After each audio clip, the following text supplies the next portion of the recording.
kumuha na ako ng aking lunch dito sa Ward Conference sa Shepparton. At si Boy ay, hello Boy! Hello.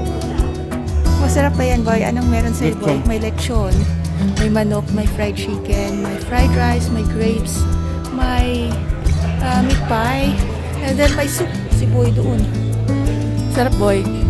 Malutong ang, crunchy ang lechon. Dito kami ni Boy. Kain muna tayo. May ano pa? Broccoli. Favorite mo ba Boy ang broccoli?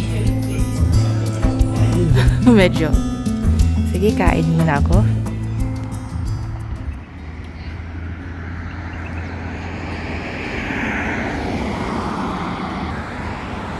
Hello, ngayon po ay nandito po ako sa labas ng simbahan ng The Church of Jesus Christ of Latter-day Saints dito sa Shepparton. Ito pa siya yung tsura niya. And then, paano po pumasok dito? Yes, galing po sa itong daan na ito ay liko po dito and then parang mag-uwi, liko ulit dito. Papasok sa maliit na road na to. And then, ito po siya yung gate na papasok. So, tara, let's pasok po tayo. Marami pong parking spaces dito kung gusto nyo pumunta. And then, may mga grasses din na pwede kang umupo dyan at mag-relax. So, pasyal muna tayo dito sa dulo ng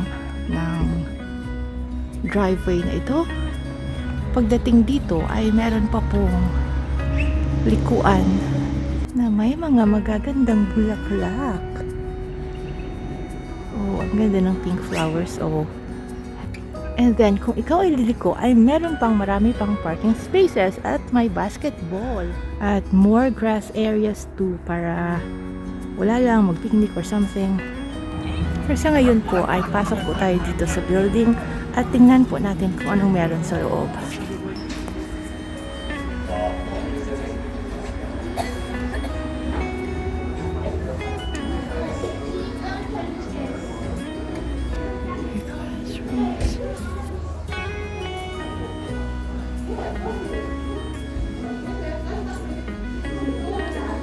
Tingnan po natin ang isa sa mga classrooms dito. Hindi ko alam kung anong class yung hinakol dito. Pero ito po siya yung isa sa mga classrooms. So, hindi na po natin i-video yung ibang classrooms na may mga tao or may mga bata. Kasi medyo strict sila sa privacy yung mga tao dito sa Australia. Yung primary, dyan po nag-class yung mga bata na maliit, mga 11 pababa. And then dito ay may custodian and toilet. More classrooms. Dito ay may library pala. And then ito yata yung nursery. Tingnan natin. Usually kasi malalaman mo pag nursery kasi may mga laruan. Ayan. So, itong nursery nila, medyo maliit siya compared sa ibang napuntahan ko. Pero okay na rin siya kasi depende naman sa kung gaano karami yung mga maliliit na bata dito sa nagsisimba sa lugar na to. And then, ito may control ng temperature. So, pag malamig, mag-heater at kung mainit ay mag-aircon. And then, may audio. Kasi kung halimbawa andun sila sa Sacramento Hall, may meeting doon, may Sacramento meeting, so pwede nilang marinig yung nagsasalita doon sa microphone pamamagitan itong audio control. I-turn on nila yung sounds at yung charging speaker dito na maririnig nyo. So pwede din to kung halimbawa may mga maliliit na bata at yung may sumpong yung mga bata na nagwawala. So dalhin nila dito sa nursery room or halimbawa yung nanay na magpapadede ng bata, ganun. Pwede sila na dito sila muna habang nagsasakramento doon and then maririnig pa rin nila kung anong meron doon sa Sacrament Hall dahil dito sa audio. Dito naman meron tayo ng mga toilets and meron tayong water fountain. O pag nauhaw ka, Yan pa lang yung tubig dyan or kailangan mo ng baso, pwede rin. Meron pang classrooms na iba. Tingnan natin itong Relief Society room naman. Akala ko kasi may meeting dito pero wala yata. Usually malalaman mo na Relief Society room kasi may mga decoration talaga yan. Halimbawa, ito, mga Relief Society General Presidents over the years, mga sticker ng Relief Society, and then usually may piano sila sa classroom para pag nagkanta sila ng mga hymns during ng klase nila. Meron ganon. At time check, medyo hindi tama yung oras nila ngayon dito sa Rilo. Ayun si Boy, nagtitingin siya kasi nag-picture taking sila tayo. Dito si Boy. And then, ito siya, galing sa gate dun sa road, sa main road. Pero hindi yata ginagamit. Kaya nilagyan nila ng whiteboard dito para hindi papasok yung mga tao dito. Then dito naman sa foyer, meron tayong couch. And meron tayong magandang artwork na naka-frame. And then in case of emergencies na may sunog, meron tayong fire hose wheel. Or pwede rin gamitin ang fire extinguisher. Ito pa yung isa sa mga classrooms dito. Ito siya, hindi ko alam kung young women to or youth class, siguro young men or ano. Hindi, primary to kasi may CTR. Yung CTR, ibig sabihin choose the right. Although, yung sabi ng isang bata na kilala ko, sabi niya, yung CTR daw, cook the rice. Pwede rin. Pinoy talaga. Katabi ni Boy ay may another artwork na nakahang sa wall. Pero si Boy ay gusto nang umuwi. So may meeting sila dun sa kabilang side ng hall. Dito na lang tingnan natin. Ito siya, yung part ng hall para na Sacrament Hall. Kung saan yung general na meeting na para sa lahat ay sinahold. So ito siya, parang extra maliit na multipurpose hall. Kung itabi mo yung mga chairs dyan, pwede kayo magkaroon ng activities dito. Or kung may malaking meeting kagaya kanina na ward conference, so ito siya, yung divider ay tinatabi niyan, ino-open yan para nagiging extension siya ng Sacrament Hall. Ito naman yung kitchen dito. Meron silang parang window dito para papunta sa parang foyer, diba? And then, actually yung tawag serving area, ikot tayo dito sa tour sa serving area. Kasi kanina nahiya akong pumasok dito, may mga tao pa. So ayan, serving area. And then, ito yung tour. Parang kusina siya na maliit. Ayun si Boy, hello. Uy, may stove sila, pwede kang mag-reheat ng mga pagkain dito. And then, ito na siya yung leftover ng mga pagkain kanina. Marami pang donuts. Then, they have tables and fridge and sink. So, pag may mga board activities, pwede silang mag-prepare ng pagkain dito. Or mag-store ng pagkain dito, may microwave din. Dito naman meron tayong malaking artwork. Yan, chapel overflow ba yung tawag dito kanina sa tinignan natin. And then, eto may door din palabas. Ayan na si Boy, naghihintay sa akin, handsome as ever. So, eto siya yung sa likod dito, may grass at mga malalaking trees, oh. Ang ganda. So, pwede ka talagang mag-picnic dito. Kwentuhan with friends. And then, may mga benches din. Pwede kang upo dyan. Gusto mong magpa-araw habang naghihintay. And then, syempre, andito yung footpath. Bakit may apple dyan, Boy? Sa'yo ba yung apple na yan, Boy?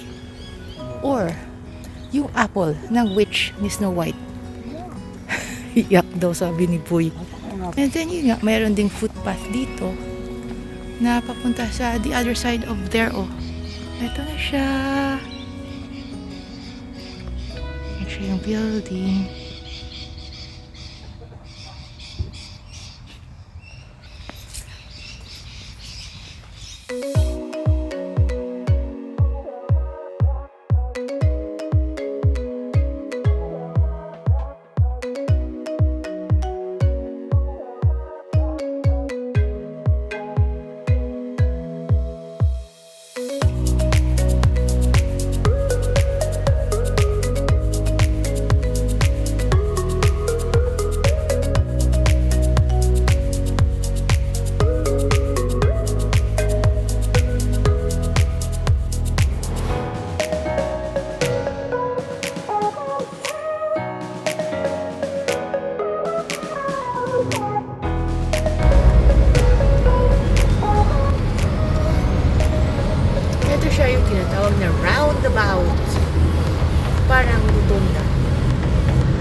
Exit the roundabout onto Midland Highway. Yes. Continue on A300 for 1.5 kilometers. Mag-keep way ka sa mga sasakyan na andito sa right side mo. Yan. Doon sa roundabout. Yun siyang siya yung rule doon. Bakit may mga lane dyan? Turn left tayo sa Winter Road. Continue for 3 kilometers. At tingnan natin kung anong mangyayari dito sa Winter Road. Winter nga ba dito? O, patay yung mga kahoy kasi winter dito sa Winter Road. Another caravan park dyan, oh. Nandito kami sa Tatura. Tatura ba yung pag-pronounce niyan? Ganda, oh, may mga punong kahoy sa tabi ng road.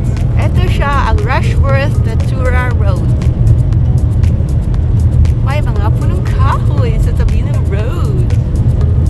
Pero ang ganda ng skies. Oh, blue talaga. Ganda. Welcome to Campaspe. 30 ang speed limit. Oh. Sabi ko ngayon lang ako nakakita ng 30 ang speed limit. Ganun pala yun. Kasi may bridge na parang one lane lang talaga. So, dapat mag-take turns kayo doon. Kaya dapat mag-slow down ka. Kasi kung diretso-diretso, oo, baka ma-realize mo, At least kung hinay, nagsugatanay ka mo sa tumati, may isang na ma-iso na tuno. IGA. Ito po siya ang town ng Rushworth. Dito sa Regional Victoria. Ang cute, meron silang ano dyan, oh, parang bandstand or something. Kasi ang cute kasi mga luma yung mga buildings. Parang historic towns siya. Tapos ito siya yung IGA. Open 7 days, Mailig 4 ATM, Deli, Dairy, Produce, Butchery.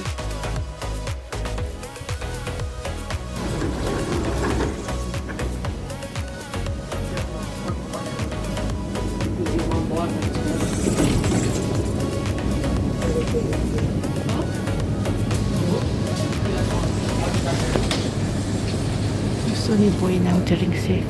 Gusto niya ng juice. Ito pala yung ano, yung fridge ng mga drinks. So maliit lang pala siya. Ito lang siya, oh. Cute kasi maliit lang naman na town. So, bakit ang cute itong mga ganitong town? Alam, may pinipenta pa ng mga shirts, oh.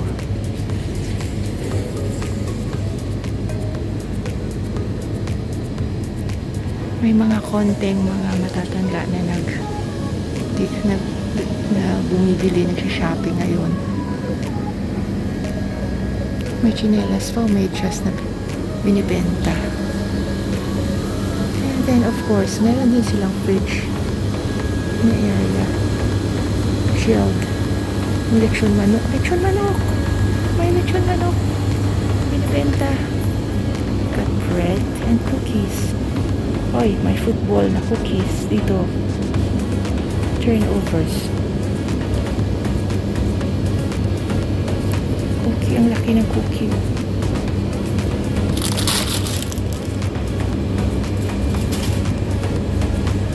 Kinuha ng babae yung cookie na tinuro ko. As if recommended ko sa kanya yan. Wala ka to sang juice? Sabi ko may juice to nga naka-fridge.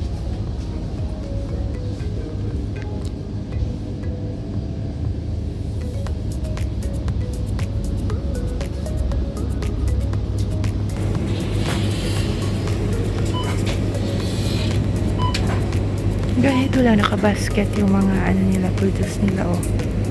Di gaya dun sa Wooli sa bayan natin, di ba? Na marami.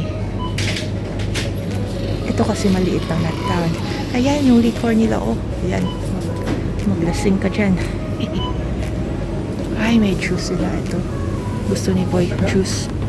Kiwi fruit.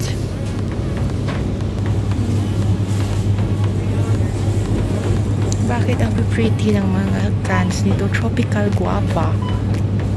Tropical guava energy drink pala. May Barbie na drink oh.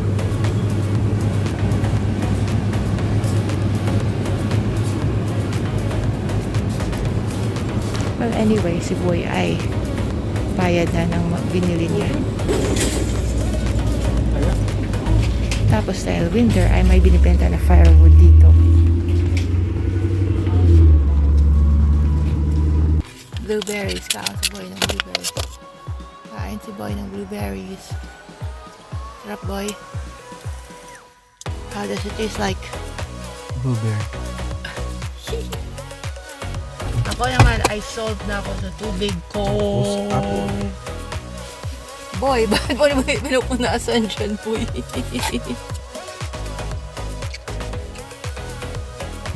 Oh, Adam, kumain ka ng mansanas na yan.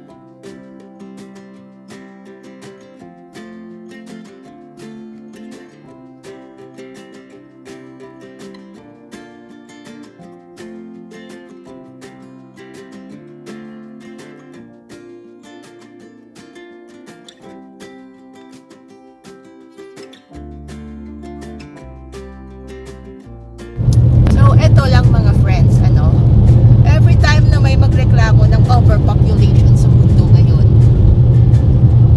please alalahanin nyo ito, ang eksenang ito. Eto siya yung overpopulation in the world today. Ay, halik kayo dito. Patayo tayo dito ng mansion kahit asyenda pa o pwede. Ayan, boy. Kasi overpopulated yung mundo ngayon. Ako. In fairness, may nangyayari din naman talagang overpopulation dyan ng mga sheep. Overpopulation ng sheep. Tapos, sa ibang mga lugar, overpopulation ng kangaroos. So, tama. Overpopulation yung problema. Like a bridge over troubled waters. Turn ka raw sa Collins Street. Tayo ay pupunta sa Silo. Take the next right onto Collins Street, then continue straight. Ayan. Diyan ka mag-turn sa may lemonade side. Ito? Oo. Ayan. Ayan.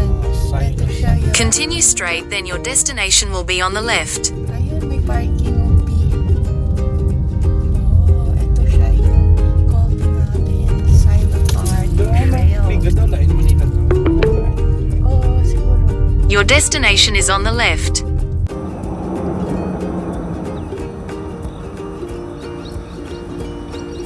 Ito siya ang Silo Art dito sa Colby Nabin. Ay. So meron parking area dito. You can park anywhere dito siguro kasi wala namang guhit kung saan dapat na yung mga parking base. Tapos dito hindi na pwede yung vehicles. No smoking, no alcohol.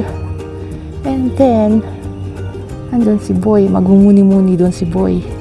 At ako ay lalapit dito sa isang bench para tingnan na bench talaga siya. Okay, bench talaga siya. And then meron sila ditong mga something to read. Colby Nabin Silo Art Trail. Ito siya yung mga sponsors nito. So magkano ba? Ay, medyo mahal din naman yung in-invest dito na pintura.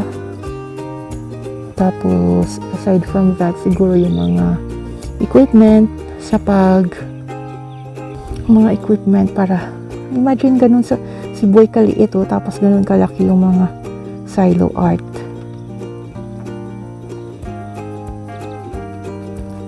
Yun, eto siya yung artist. Siya yung nag-paint niyan. Oh! Si Tim Botzell. Ayan siya. Siya yung nag-paint niyan. Wow! So at first, yan yung itsura.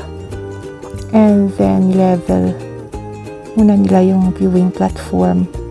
Yung yan na area ko kasi, diba at first hindi siya level. So ngayon level na siya para pwede siyang pasyalan ng mga tao.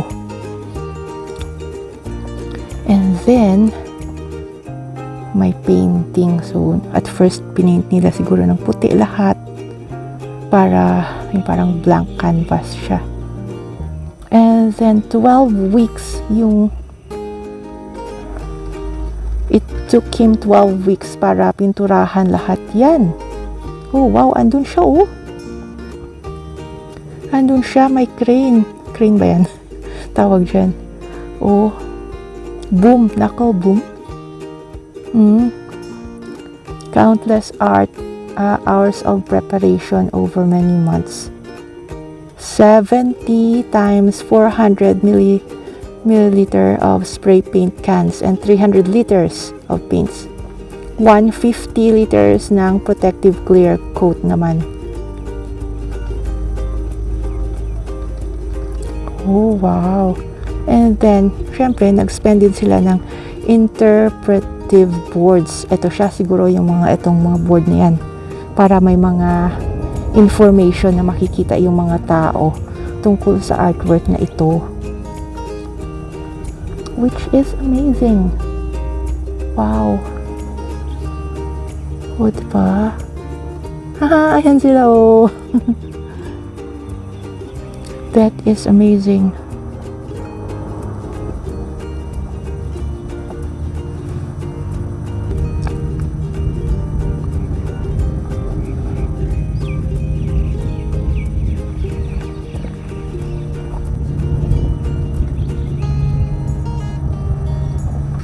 So yes guys, andito talaga ako. It's really me.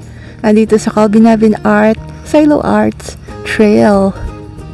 By the way guys, ngayon ay August and it's winter and it's 2:20 approximately sa hapon. So pag ganitong oras, ganitong time, ang sun ay andun sa likod ng silo. So siguro mas maganda pag pumunta dito ay umaga. 'Di ba? Para yung sun ay nasa likod natin. Hindi na nasa likod ng silo yung sun. Mas maganda siguro mag-picture dito pag umaga. I think. Oh, si Boyo ang liit-liit compared sa silo.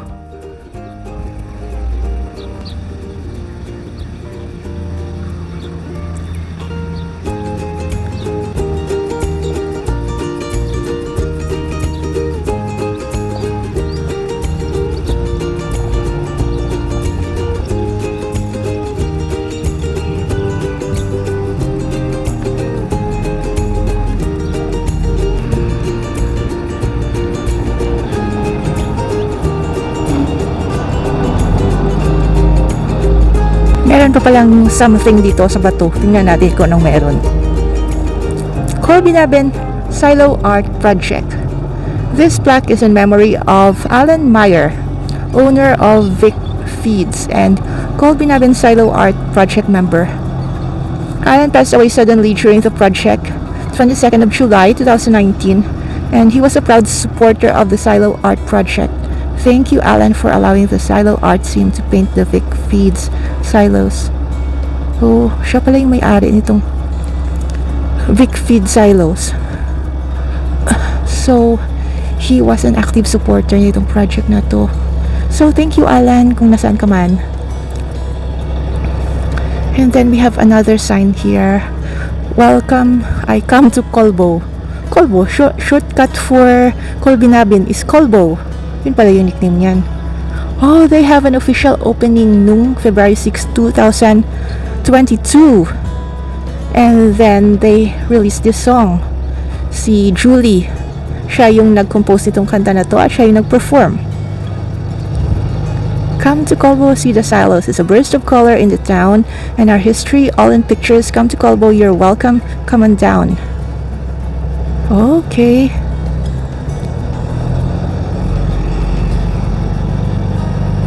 Ang ganda pala mamasyal dito guys kasi ang ganda ng views. Tapos it is so relaxing except na merong truck. Pero ang ganda pala mamasyal dito guys.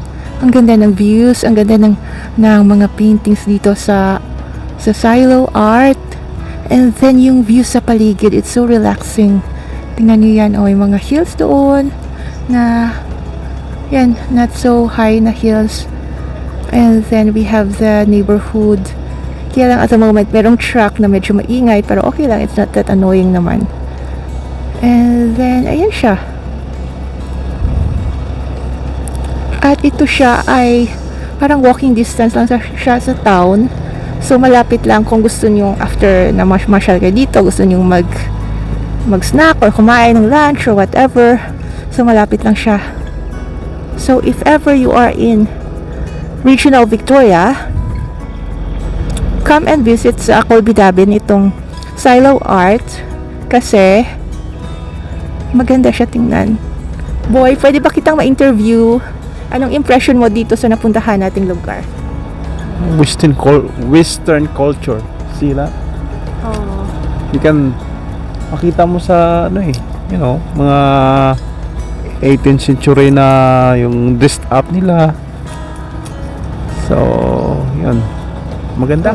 Oh, kasi boy sabi daw doon sa na ito siya yung picture ng history ng town na Colby-Daben. Wow.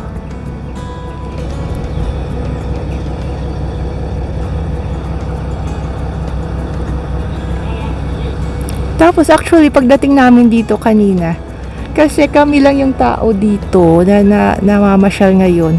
Pagdating namin dito, maraming mga ibon dyan sa taas. Tapos, siguro nagulat sila kasi dumating kami. Bigla silang nagliparan. Ang dami-dami nila. So, ngayon andun pa rin sila nagpa-perch sa taas dun. May eagle o falcon na aligid-aligid. Wala na. Lumayas na siya. Natakot sa atin. Napakataas kasi ng parang hindi mo makita pag talaga pinokos yung Natakot sa atin, boy.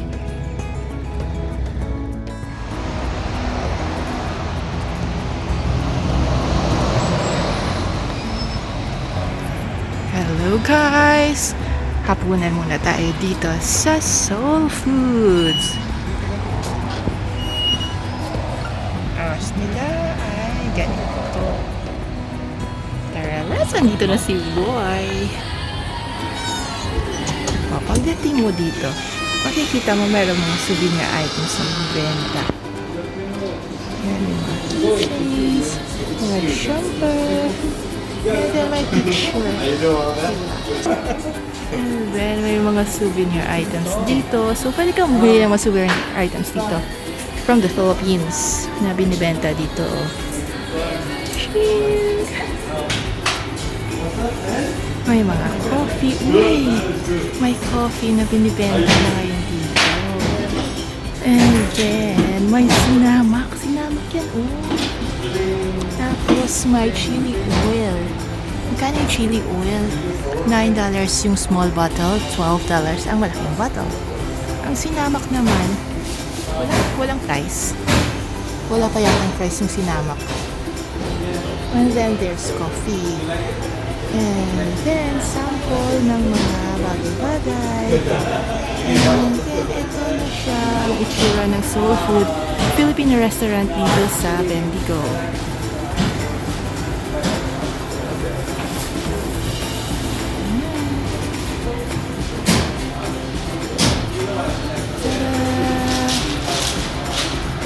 Tingnan natin kung ano meron na dessert ngayon. May uwi cake.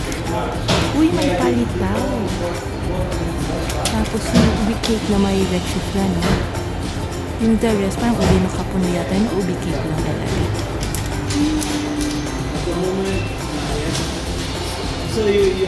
Meron silang mga wine pala dito o wine rack na sangkatutak. And then, every Saturday ng evening, meron silang karaoke night dito. So, ayan yung sound system, microphone. And then, pwede kang mag-karaoke dito sa konting stage. Dito na side. And then, pwede rin i-hire ang space na to for events. Kaya siguro marami silang mga bulaklak dito kasi may events sila. And then, pag pumunta ka dito, don't forget to have your photo taken dito sa magandang mural. Kaya lang may cart dyan ngayon, ano. Pero eto siya, ang painting na to ay based sa beautiful face ng may-ari, ng wife ng may-ari, ng chef dito sa Soul Food Restaurant. Na si Miss Izzy. Yan, hi! Diyan papunta sa CR naman dyan. And then we have the famous koala mural. Diba? Ang ganda.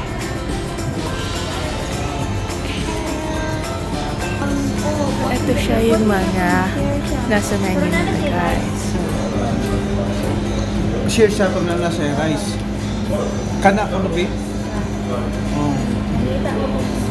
Nangita siya. Okay, ano siya last time daw, O sige mo na lang na adobo, pork crackling, may sa pork crackling, o gloomy. Nya, rice, kami tanan. so na may isa ka rice sa adobo, kung na lang. Oo. Tulo nya, tagay ra ka ng extra nga tulupod. I mean, imuan na lang tagduwa-duwa.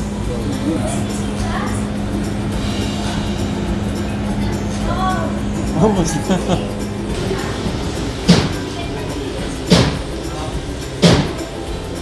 That last night in this afternoon, so I couldn't, maybe we can get another soup Alright. You guys have soup 2 times today? as much as possible, especially when it's